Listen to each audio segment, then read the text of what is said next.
Hi, and thanks for logging on to the Daily DVAR Halacha. And here's a brand new halacha for you, and it's for Thursday, 28th day of April, which is the 20th day of Nissan. Now, I got to tell you that this is my last halacha for you during the holiday of Pesach. Can you believe it?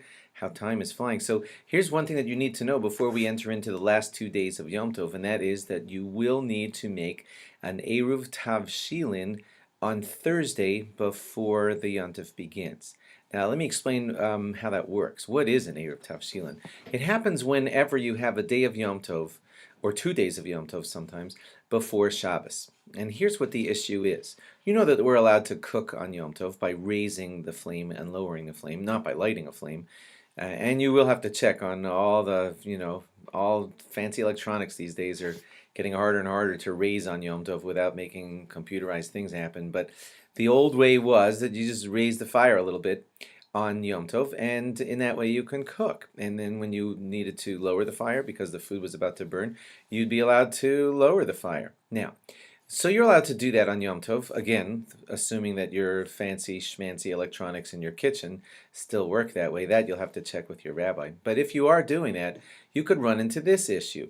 It's Friday afternoon, it's Yom Tov, and you are raising the fire to prepare for, let's say, the cholent, because you're not going to be able to cook that cholent on Shabbos, and Friday afternoon is often the time that you get the cholent all cooking, right? So this Friday afternoon you get the cholent cooking, right? Well, there's a problem. You're not allowed to prepare on Yom Tov for the day after Yom Tov. So on that Friday afternoon, which is a Yom Tov, you're not allowed to be cooking something for Shabbos, which is a different day. On Yom Tov, you're allowed to cook, but just for that day of Yom Tov. And even though Shabbos is like holier, it doesn't mean that that makes it permissible for you to cook on Friday for Shabbos. On a day of Yom Tov, you're only allowed to cook for that day of Yom Tov. Just like you didn't cook on the first day of Pesach for the Seder night food, that was going to be eaten at the second Seder night. So that's where Eruv Tavshilin comes in. It's a legal loophole whereby all of your cooking legalistically happened before the Friday Yom Tov began. So that's why you do it on this Thursday. You prepare an Eruv Tavshilin. It's really just two food items like a matzah and an egg or something like that. And you go over to your handy dandy sitter where it says what to do, and basically there you and don't think this is a joke. It's a loophole, it's a legality, but legally this is what's happening. It's that you've done your cooking for that Shabbos, you've done it on Thursday afternoon.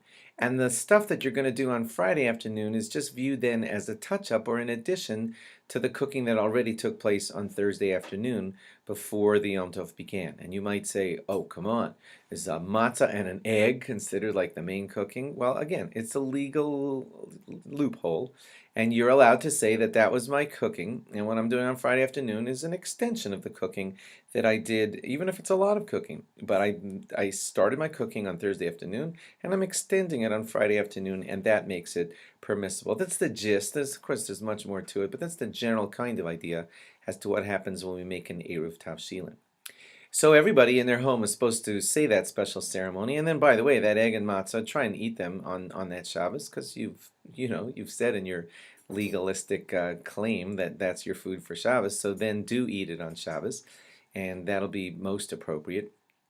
And the exact way to do it is explained clearly in your siddur, and that's Eruv Tavshilin. If you forget to do it, although everybody's supposed to do it in their home, there are a lot of people who, when they say it, say that I'm doing this for me and for all the people in this city. So if anybody forgets to do an Eruv Tavshilin, they might be able to rely on the Eruv Tavshilins made by other people in their city. So if you do forget, you can check into that with your rabbi, because everybody, most people, when they read the formula, say it's for me and for everybody in this city. That doesn't mean you should just forget about it, because everybody else is taking care of it for you. We're all supposed to take care of business for ourselves. And then we all say that extra thing to cover for the one person somewhere who might have forgotten. So thanks for logging on. Have a great Yom Tov and a great Shabbos. And we'll try and give you more laws on the other side of Shabbos and Yom Tov for a lot of post-Pesach laws that we'll need to know. Again, great Shabbos and a great Yom Tov. Bye-bye.